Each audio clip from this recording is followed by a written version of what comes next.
Right, let's get right to it. Again, you guys can read through it, but it was a big week for stuff, at least in things of I'm looking at. Uh, I think you'll get a lot from this one. First of all, starts the week off. The next bubble in AI. So we've got Sam Altman believes we're in an AI bubble. We've got Meta AI reality check. Howard Marks bubble. MIT failed to boost revenues. Palantir tumbles after short selling. And the AI winter is upon us. All right, so I'll just keep saying this. This stuff is all stupid. Um, there's a truth involved in it in terms of the fact that there is speculation going on. There is a valuation issue, but I just want you guys to remember there's a difference between certain stocks being overvalued or building in way too much of the future, which I do believe is happening to some degree, and saying that AI is a bubble. This is the very early innings, and as you get through this, we're not even into the second stage, which I think is the longest stage, which I've highlighted before, which is when the digital employees and the robotic employees start to come in, and both of those will happen next year. And so as you go through this, that's the important point, is use these AI bubble talks as opportunities for you guys to find things. I do believe this is a regime shift. You're going to hear this point again and again. I've talked about it. I do believe we are at a very important macro regime shift. So for all the macro people out there, this thing is really more about the regime shift than it is about AI in general. All right, so let's continue. Uh, Here's the positive side. So Goldman comes back from a trip. I think the important thing to look at is that the acceleration in Gen AI adoption is starting in 2026. We haven't even seen the adoption yet. That's the main point. All we've had is the infrastructure build out. That is stage one. Stage two is the adoption side. This is when we start getting people actually using it. So those stories you saw, there's a truth in it. It has not been adopted yet. And the reason it hasn't been adopted yet is because people are lazy, because people have trouble with the culture of the firms to get their people to use it. The easiest way to get people to use AI is to have AI use it as opposed to humans use it. The pressure on the Fed continued this week. I won't go through all these stories. Let's just say whether it's mortgage fraud, whether it's he's late, whether I don't even care, it's nonstop. The pressure just continues. Zervos was on there saying the Fed's not independent and saying Powell is left leaning. And we get Powell flinching. So speaks at Jackson Hole. You can go through and read whatever you want, but the main thing is there's definitely a recognition that the labor market is weak, and somewhere behind there, whatever it is, if the risks to employment are rising while inflation is believed to be temporary, there's your justification for the rate cut in September, which is only at 80-ish% coming out. So it's not like it was a complete pivot. But basically, this is Powell adopting the Chris Waller thesis, the leading candidate for the Fed chair. I wrote a paper on this week. Regardless of what happens in September, because we still have some more data, for all the bears out there that want to believe that inflation is going higher and this and that, you are fading AI. And again, this whole paper, the academic Fed versus the inflation target of the future, a secular regime shift, however, is far more powerful. It usually reflects dramatic changes in monetary policy. That's what we're seeing, which is the desire of this administration to run it hot. The reason they want to run it hot is partly because of the fiscal policy spend, which is going towards AI. They've got all these artificial intelligence people behind there. So for everyone in X posting that they should be focusing on inflation, you are being academic. You're focusing on the today, the CPI today, the PPI today. The fact of the matter is we had 5 CPIs that came in below expectations. Then we had one that came in line, and then we had a PPI that came above, and everyone's freaking out because the tariff stuff is finally showing up.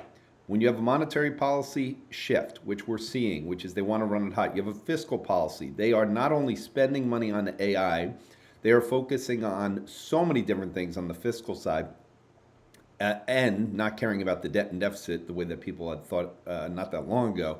And you have a massive innovation shift That's when you get regime shifts. I go through it in this. I compare it to 2007 when we had the same type of situation. At that point, it was the software boom. Besant argued that the U.S. may be entering an environment reminiscent of under Greenspan when rapid technological innovation allowed the Fed to run the economy very hot without sparking inflation. As digital employees begin to replace human workers across industries, that is beginning next year. Deflationary pressures from automation will be powerful and persistent. You have to be doing the Wayne Gretzky, going to where the puck is. To be an academic Fed and just be doing what you think based on today's data dependent, makes no sense in terms of a world where there's exponential change. The labor market is weak. I've highlighted it. There's no way you can look at this, which is basically the service side, the office jobs, then no job creation over the course of the last 2.5 years. I've highlighted all these different stats. We have negative ex healthcare. You have the diffusion index below 50, which historically is a recession. And you have, if the labor participation rate had not fallen the last 3 months, the unemployment rate would be 4.9. We wouldn't even be having this discussion. We'd be going 50 if the labor participation rate hadn't gone down. And again, here's the last 3 months, and here is just the healthcare side. So negative ex healthcare, extremely easy to see there. They should be cutting rates. For people who don't believe it, have fun. The revisions, massively lower. And again, the BLS is set to revise down U.S. job numbers by 550 to 950,000. This is what started the SOM rule, added to the SOM rule panic last year. This is coming, according to Goldman, on September 9th. If we're going to get another revision, that'd be the biggest 12-month downward revision in 15 years. Again, they have the reason to cut. And oh, by the way, whether it was in the TBAC from the most recent quarter, if rates don't come down, you have a problem globally. Central banks are undergoing pressure to keep interest rates artificially to offset the cost of record borrowing. You're missing the debasement side. They have no choice in this element. They are not fighting inflation as much as they are fighting so many other problems that are accruing every day.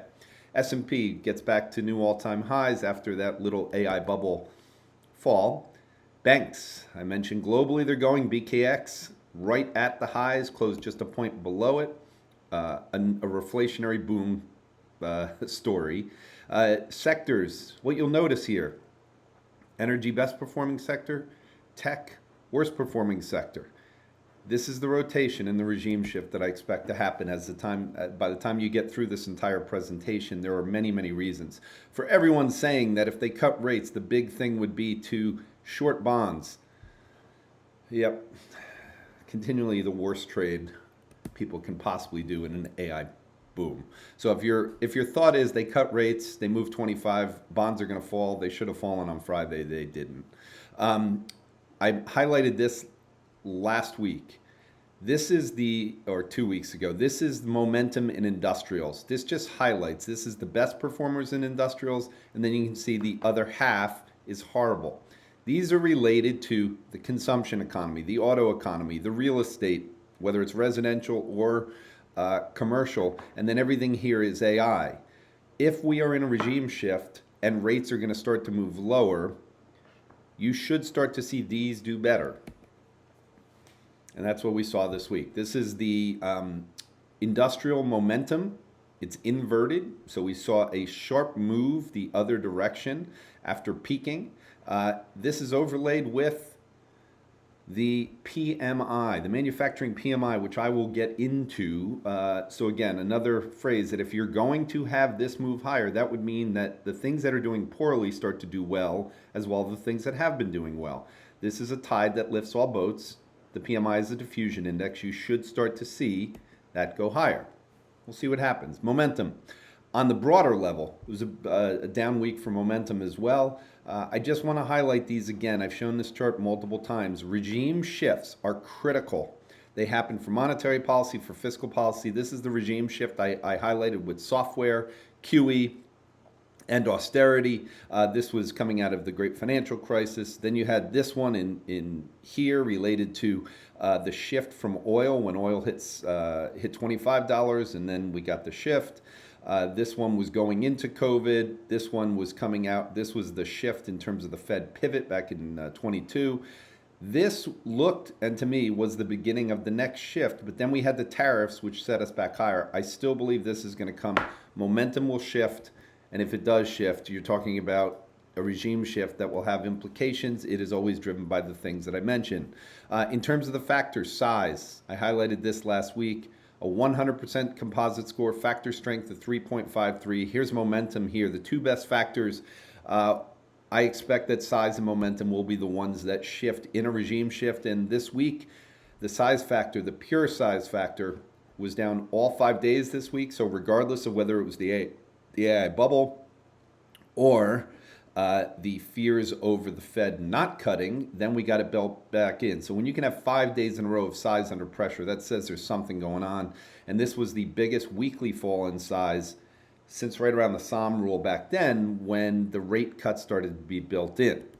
So I do believe that size is going to be under pressure. Small cap index, the S&P small cap index had its biggest day since the bottom in the stock market back in April, and also the election back here, which led to a rally. So when small caps have a big move like this, it's usually a turning point of some side, and it comes at a time when they're finally having earnings. So small caps are beating by the widest margin since Q1 22. We got all the press on how good the earnings season was, but the earnings season beats for a lot of these were not out of the ordinary. But for small caps, which should have been hurt the most by the tariffs, they still beat by, I mean, it's a huge beat. The positioning in Russell futures, net short by the biggest amount, even lower than the amount in 2022 when rate hikes were going on. So positioning's there. And John Roque, if you guys, you can see John Roque's email here. I highly recommend reaching out to him. John and I have known each other a long time. I've shown him his work on here a couple times. But right now, because of the regime shift side, he happens to be on the same side of a lot of things. And John and I do not do anything together. I use charts on my own. I'm an Elliott wave person. But when John is great at is these big bases, which usually, when there's a turn, happen at regime shifts. So in terms of where the Russell 2000 is, he's bullish on it, and he sees a potential big base. So a breakout above here would have to happen, in my opinion, for a secular side. He's positive on it. I like it at that point, and it matches up because that big base coincides with the PMI sitting below 50. And again, for those of you who don't understand the PMI, below 50, think of it as it's a survey. It has 5 components that make up the actual number. And if we're below 50, think of it as there's not more than 50% of the economy doing well. That typically happens during recession. It's a diffusion index. It's very similar to the industries on the job side that I showed. We've been in this for a long time, and I actually believe that the entire time in here, there was no cyclical upswing that was durable. These were all the reversals of negative situations. This one's going to be different to me. I think it's going to last, and it's going to look more like this period in here when we stayed above 50 for a long time. In this case, we stayed below here for a long time, somewhat similar to what went on in here. So just keep that in mind as we go through, because as I've talked about, PMIs, the S&P Global released their flash numbers, best in more than 3 years in the US.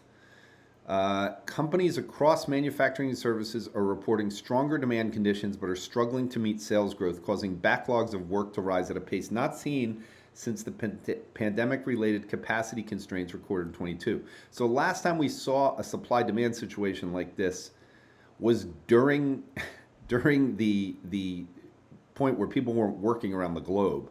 A lot of this is going to have to do with tariffs, but the bulk of this is going to have to happen because of AI. Combined with the upturn in business activity and hiring, the rise in prices signaled by the survey puts the PMI data more into rate hiking rather than cutting territory, according to the historical relationship. I bring that up because, again, they want to run it hot. You're going to have a time where PMIs are rising above 50 and the Fed is cutting rates.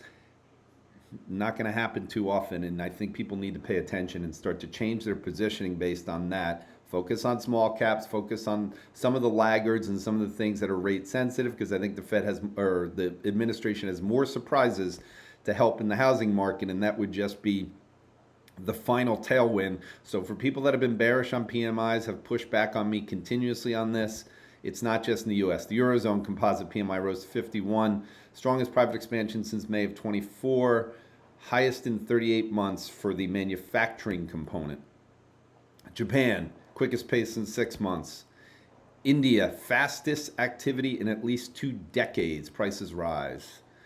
Australia, good proxy for China, solid 54.9. Morgan Stanley revised up their global capex significantly. You're talking now well over $1 trillion over the course of the next 2 years.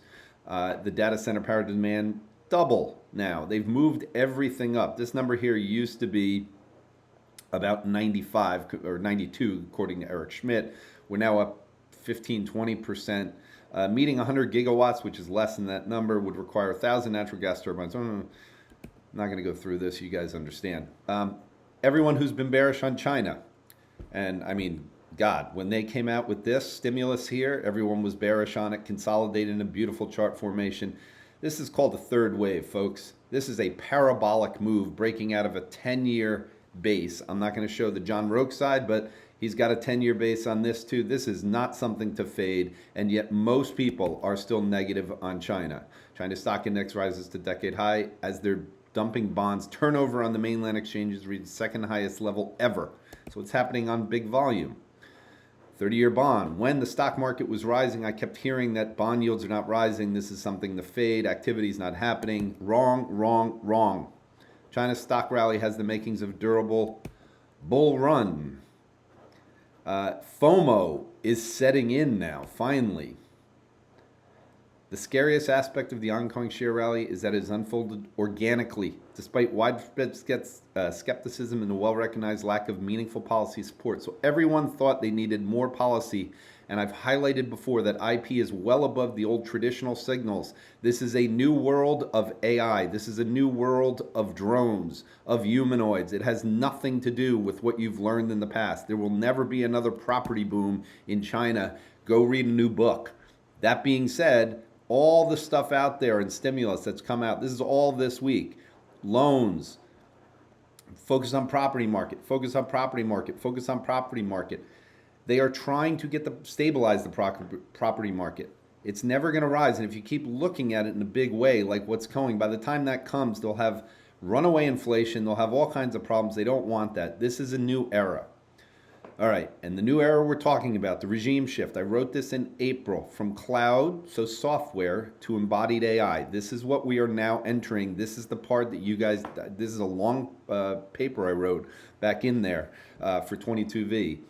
We stand at the brink of a new era, one that may prove even more transformative. The rise in AI marks a turning point not only for how software is built and deployed, but how in-machines interact with the physical world. As Elon Musk put it, AI is the most profound technology humanity will ever develop. Bubble. More profound than electricity or fire. If software ate the world, AI is poised to rebuild it. Rebuild the entire world because of sticking intelligence into machines.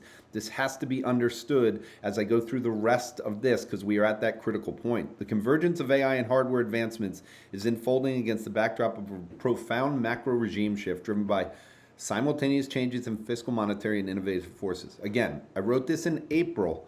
We are now in the stage where every single one of them is in play, and here's what you need to start to focus on. I've owned a Tesla or multiple Teslas since 2012, so I love the car. Could care less about the stock historically. This is the first time I've ever talked about it in any meaningful way. The robo-taxis, you have to understand. This paper is not out. I'm just showing you that I'm doing a long-form paper specifically on robo-taxis to highlight the importance, the opening act of embodied AI. If you guys haven't reached out to 22V yet and you're interested in Tesla, reach out now. This, must watch. This is from Adam Jonas, who is probably my favorite stock analyst ever in the history of my involvement in the markets.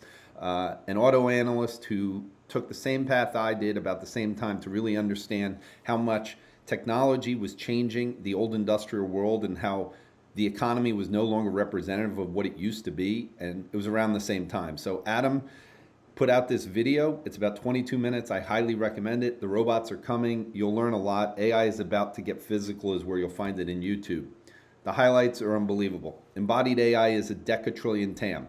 So when people are fading AI and they're saying they're never going to get the revenues, they may not get on the software side, But his focus is how we're going to get it on the physical side. This is important for PMIs. This is important for macro people. This is important for everyone who needs to understand how the economy is going to change. You will have humanoids walking around you on the street in 4 years. You'll have flying cars. How can you not be paying attention to this?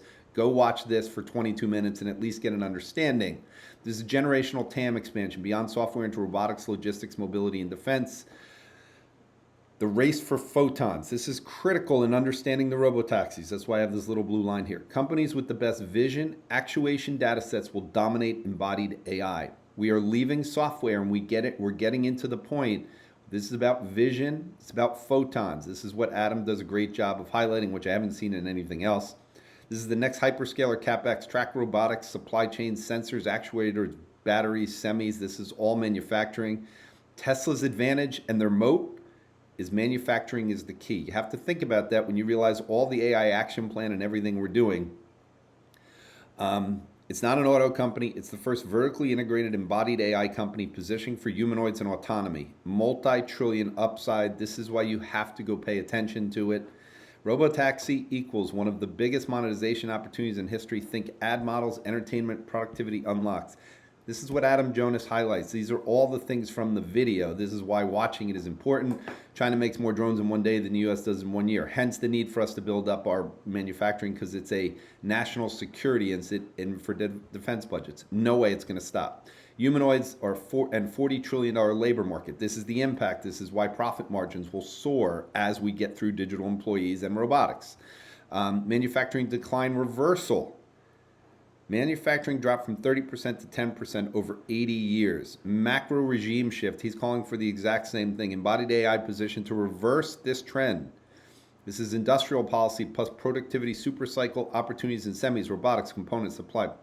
All of this stuff, you can go read it all. This is not something that won't happen. It is here, and robo-taxis are the first place where it's going to show up. Jensen Huang talked about it, and he said there was a ChatGPT moment for robotics coming soon.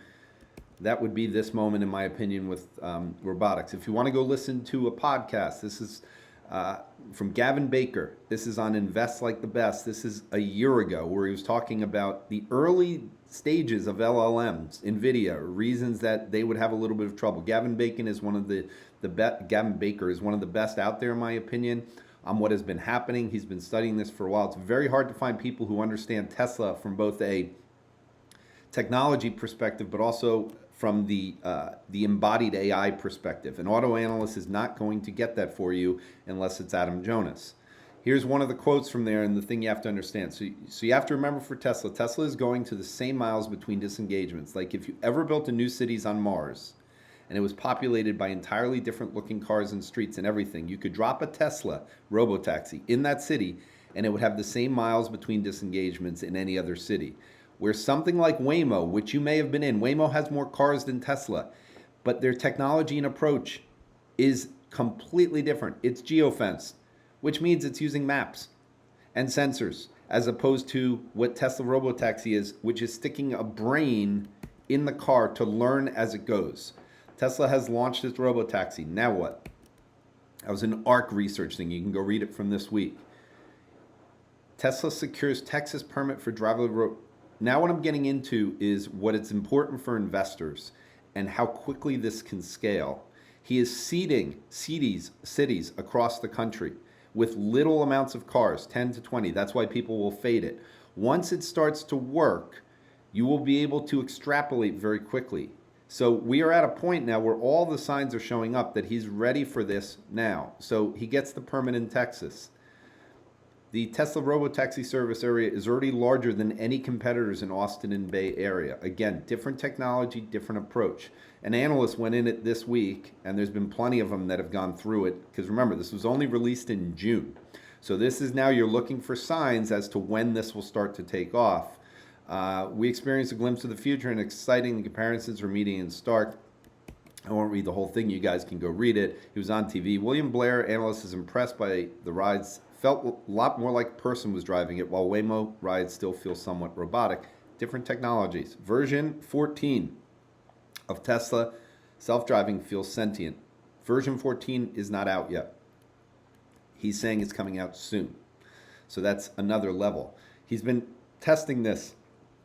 Italy, Netherlands, Japan, Spain, UK, Germany. You can extrapolate again and get how big this can be. If you heard about this signing, a $16.5 billion deal with Samsung this month, he posted, the strategic importance of this is hard to overstate. This is the company's bet on an all-in one-chip design that can scale from powering its driver assistance system known as FSD to Tesla's Optimus Human. This deal is because he expects this to accelerate, which should not be a surprise, but here's going. He's been posting all week. This was from this week. This is him saying that last year, this will change the look of the roads. Robo-trucking is also a part of this. You should go watch this video from the person who does Next Big Future to go see that trucks, semi-trucks will be on here. Just think about what this does in terms of cost, deflation coming, both from not needing people and being able to drive down prices, but from competition. And Musk put out his warning, if they don't exit their short position before Tesla reaches autonomy at scale, they will be obliterated. There's no doubt about that. John Roque, here's his second one. Again, big base. What's happened on the Tesla big base? This is what really started the timing of this. I use a fundamental side, which I already had all of the things. I already heard the Gavin Bacon interview, all of this stuff. And then John says, out of nowhere, I really think Tesla's going to start to break out. Okay, I believe charts give you an insight into matching up. And then when you go do the work, you put it in the bigger picture. When you put in rate cuts, when you put in a regime shift, and you put all these things and you start searching, and Tesla has underperformed. It's down 20%. Elon Musk is hated by Republicans. He's hated by Democrats at this point. He's hated around the globe, and yet somehow the chart looks good. Another technician who I have on my X post who does different work than John, more short-term oriented, more trading oriented. This is the start of a coming technical breakout, in my view. Today's move to 6-day highs exceeded the minor downtrend, blah, blah, blah. You get the point. I've got technicians all bringing up the same thing. At the same time, if you guys aren't familiar that humanoids are sitting here, then you should go watch the World Humanoid Robot Highlights. Yes, the Olympiad of Robots was in Beijing.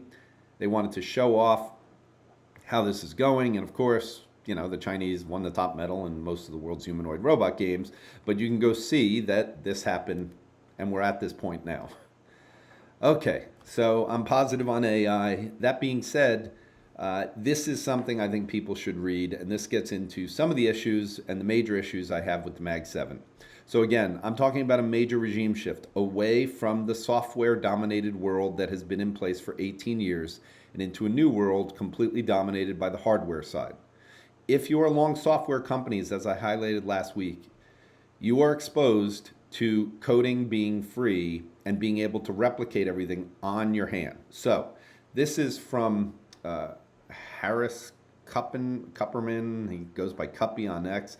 I saw this and I read it and I actually liked it. And I think you guys should read it too. Sometimes a hyper-growth company amazes me when it actually grows into its valuation. Though that's rarer than you think. Usually cash flow is king, ROIC is the queen, and everything else is simply stock promotion. Hence the skepticism I heard towards anything new. Okay, I want to bring this up because normally I would say, okay, this is just a perma-bear. He uses AI a lot and gets huge value from it. I'm not here to belittle AI. It's the future, and I recognize we're just scratching the surface in terms of what it can do. Okay, this brings back credibility immediately, and I want to read the rest of the report. I recognize all of this. I also recognize massive capital misallocation when I see it. I recognize an insanity bubble, and I recognize hubris. This is the bubble that I agree with. Massive capital misallocation. It's not that they're misallocating. They're chasing something which I don't think they're going to get the benefits from. I recognize an insanity bubble. Okay, whether it's the spending or whether it's people that are buying these types of names at regardless of the valuation, and I get hubris. I think those are all fair comments. Now, this is one of the things that got people all freaked out. A hiring freeze at Meta AI operations is in effect after investors voiced concerns about the scale of Meta's stock-based compensation costs. So it sounds like investors, board members, whatever, basically forced Meta to come out with a statement saying they're not going to be hiring people for $100 million anymore. So they made their big bet. Okay, it's not a bearish thing for Meta overall, but it does show that the CapEx side, the spending side, is becoming an issue. And if they don't start seeing the returns, you're going to have problems with these stocks. So the rest of what I want to show here. So Jim Chanos came out with this. I kind of highlighted it. This is getting into, on its capital base, the depreciation of this. The accounting that's going on this is just going to put more pressure. This is the critical detail that nobody can unravel in the AI trade. Free cash flow has turned negative for Amazon and Oracle and declined for Alphabet and Meta amid heavy AI spending. Again, they're spending money to get something in return. This worked with the cloud. The question is it going to work now? I think this is a much bigger problem for them. A, because of how much money they're spending. And secondly, because of this thing that software is going to already be eating away at some of their businesses, and I don't know how they're going to get this. So it seems like it's all related to AGI, which is some mythical thing that we're not sure how you can monetize. The Mag 7 tech giants outspend rest of corporate America 2-1 on CapEx. Again, this is a massive bet that becomes very important for the market. Mag 7 value to free cash flow. Now again, it worked in here. The question is, will it work expanding this now? I'm going to say no. And here's the problem. There's no more room for error. The Magnificent Seven's has outpaced the rest of the S&P by more than 20 points for 5 consecutive quarters. So here's the problem. It's outperformed in terms of earnings significantly, but it's underperformed the market. So you have a divergence. I'd be worried if I were people overweight these things. John Roque, back again, highlighting this little point here. Here's the Mag 7.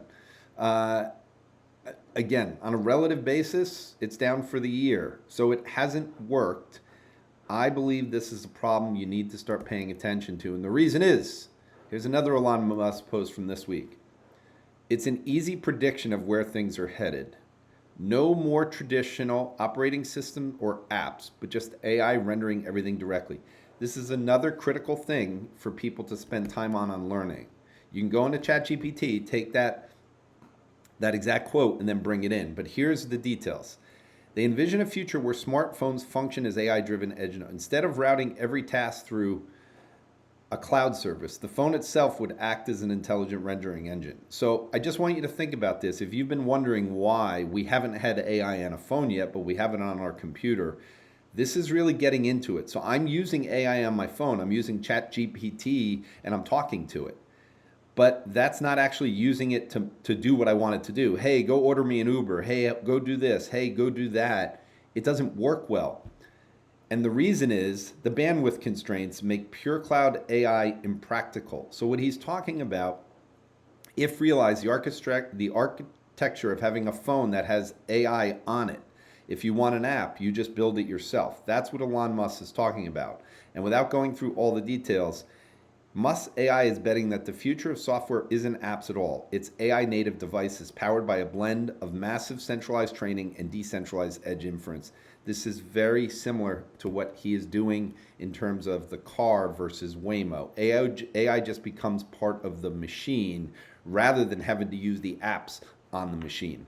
When you use an AI system like ChatGPT or Grok today, most of the heavy lifting happens in giant data centers and your device just streams the results back. So you're doing the work off the machine. That's fine for text, but when AI start generating full experiences in real time, the amount of data that's needed to flow between your phone and the cloud becomes enormous. Now, before I read this, just remember, massive regime shift from software to hardware emphasized again here. The economics and physics of networks can't keep up with billions of people trying to stream full AI-generated environments simultaneously. Again, you're going to need batteries. You're going to need semiconductors. Instead of doing it on the cloud and in the data centers, it's going to have to happen in each device, whether it's a humanoid, whether it's a car, whether it's a computer, whether it's a phone. The build out of the hardware is massive. Do not fade it. The next phase of AI, so I went through it. So this is about hardware moving forward. Next phase of AI isn't just about clever, it's about hardware and infrastructure. The training was in the cloud. That's phase one. But inference, running the AI to generate answers, visuals, or actions needs to happen locally on the devices, phones, cars, robots, because of the bandwidth in it. If AI agents replace apps, then the real moat isn't the App Store anymore. It's who controls the hardware layer and who can manufacture them at scale. Moving forward, the bottleneck and battleground is hardware. Compute capacity, chip design, and adapt, people. And again, this means I'm negative on the Mag 7. Not for them to go down, but for them to have trouble going up and to underperform. They will still be having earnings, but they are valued at a level that has not built in the risk of them not getting enough return rather than the capex. Think of them as bleeding rather than gushing. Now, this leads us finally to Bitcoin, which is still, the chart is fantastic. Again, it's consolidating up here. It came to the bottom end of the range, and then when Powell spoke, it got back up to 116, which is where it is this morning on Saturday. Ethereum made new all-time highs. Another big base. John Roque likes these as well. I'm just not including the chart. My favorite chart. If the Mag 7 are going to underperform, guess what? Bitcoin is the large cap that will start to win. I believe this happens into the end of the year, and you start to see Bitcoin as, I said, it would be the second largest asset in the world. It's going to be hard to do. I'll stick with it because I did think we were going to get there. But regardless, this is it relative to the Mag 7. This is the trade that I think is the most important. And just two pieces of news. The Fed talked a lot about payments, crypto, changes coming to how the Fed views AI and crypto. Very important, especially since, again, we have a regime shift, so the Fed's going to be more involved in this. And finally, Brian Armstrong said we'll see 1 million Bitcoin by 2030. One more week of me in Maine. Hope you guys have had a great summer as we head into the final week. A lot of stuff on here that I think is important. Reach out if you have anything. And remember, 22V research, I'll be doing the Tesla report there. Have a great final week of the summer.